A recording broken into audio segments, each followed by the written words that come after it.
मुजफ्फरनगर के जिला सभागार में राजनीतिक दलों के प्रत्याशियों और रिटर्निंग ऑफिसर के साथ की गई मीटिंग। दरअसल आपको बता दें कि 10 मार्च को होने वाली मतगणना को जनपद में शांतिपूर्ण तरीके से कुशल और निष्पक्ष रूप से संपन्न कराने के लिए मुजफ्फरनगर जिलाधिकारी चंद्रभूषण सिंह और वरिष्ठ पुलिस अधीक्षक अभिषेक यादव की अध्यक्षता में राजनीतिक दलों के उम्मीदवार व प्रतिनिधियों और रिटर्निंग ऑफिसर के साथ मीटिंग की गई। मीटिंग के दौरान सभी उम्मीदवारों एवं उनके प्रतिनिधियों को बताया गया कि बिना आईडी कार्ड के मतगणना स्थल में प्रवेश वर्जित रहेगा। मतगणना के बाद विजय जुलूस व आतिशबाजी पर प्रतिबंध रहेगा। मतगणना स्थल के अंदर मोबाइल फोन कैमरा लेकर जाने की अनुमति नहीं रहेगी। आज सारे प्रत्याशियों को हम लोगों ने बुलाया था। 10 तारीख को प्रातः 8 बजे मतगणना शुरू होगी।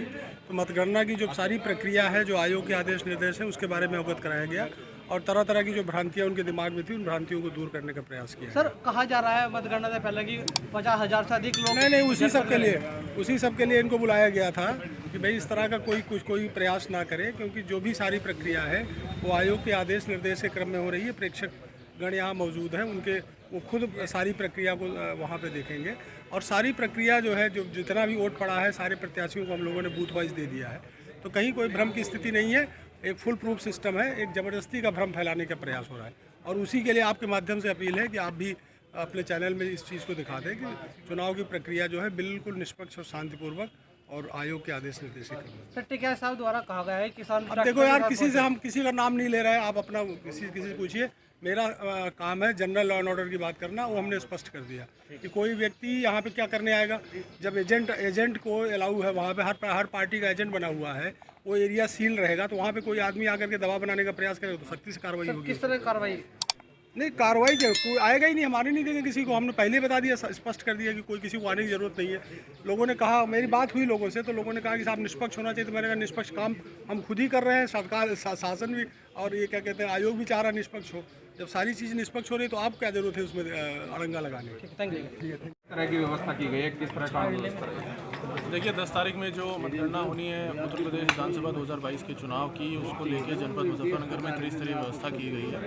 मतगणना केंद्र की मैं आपको बात बता रहा हूँ, जिसमें इनर आउटर कॉर्डन है और उसके अलावा एक आइसोलेशन कॉर्डन है जिसको पैरामिलिट्री फोर्स जो है वो मैन कर रही है। इसके अलावा मतगणना के दिवस पे ये 3 लेयर में हमारी व्यवस्था रहेगी, जिसमें सबसे आउटर लेयर में जो भी गेट्स हैं, एक गेट बनाया गया है जो कि एजेंट्स के लिए बनाया गया है, जहाँ से एजेंट्स को प्रवेश कराया जाएगा। उसमें भी हमने आज मीटिंग में ये स्पष्ट बता दिया है कि एजेंट स्वयं आ सकते हैं, उनके साथ कोई अन्य व्यक्ति नहीं आएगा। कोई mobile phone, calculator, iPad, electronic item, bidi, माचिस, सिगरेट, इस तरह की लाइटर, इस तरह की कोई भी चीज़ उनके साथ नहीं आएगी।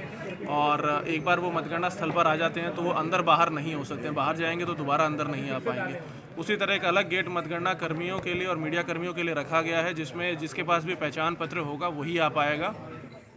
इसके अलावा उस दिन जनपद में भी जो विभिन्न प्रमुख चौराहे हैं, कम से कम 15-20 प्रमुख चौराहे छाटे गए हैं, जहां पे सभी जगहों पे बैरियर लगा के पुलिस फोर्स मौजूद रहेगा, लगातार चेकिंग करता रहेगा।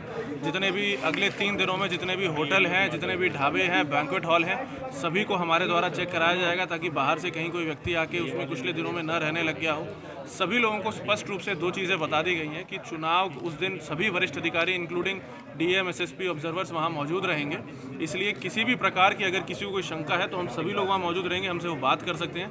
लेकिन अगर किसी भी के द्वारा कानून व्यवस्था को गड़बड़ करने का या भीड़ इकट्ठी करने का प्रयास किया गया तो उसके विरुद्ध बहुत कठोर कार्रवाई की जाएगी। हमने भीड़ इकट्ठा करने की अपील की जा रही है, तो बहुत स्पष्ट रूप से हमने आज सभी को बता दिया है कि धारा 144 भी लगी हुई है। जनपद में पुलिस फोर्स को इस चीज़ के लिए अलर्ट कर दिया गया है। पैरामिलिट्री फोर्स भी हमें बाहर से प्राप्त हो रहा है।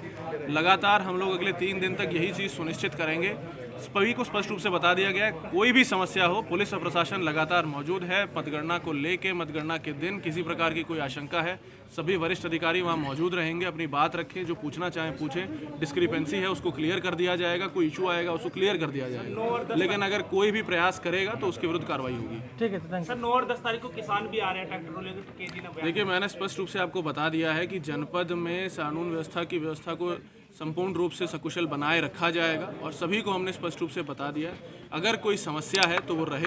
मतगणना एजेंट या कैंडिडेट्स को मतगणना स्थल पे अलाउड है। इसके अलावा अन्य कोई भी अगर ऐसा कोई प्रयास करता है, किसी प्रकार से प्रशासन पे और क्या कहते हैं कानून क्या कहते हैं मतगणना की जो पूरे प्रोसेस है उसको कोई प्रेशराइज करने का, दबाव डालने का या गलत काम करने का प्रयास करता है तो इसको तत्काल प्रभाव से आचार संहिता लगी हुई है, आचार संहिता का उल्लंघन माना जाएगा और उसके विरुद्ध कार्रवाई भी की जाएगी। और ये भी माना जाएगा कि जो भारत का लोकतांत्रिक प्रोसेस है, जो हमारा एक क्या कहते हैं डेमोक्रेटिक प्रोसेस है, उसमें विघ्न डाल के जानबूझ के प्रेशर के तहत कोई काम करने का प्रयास कर रहा है।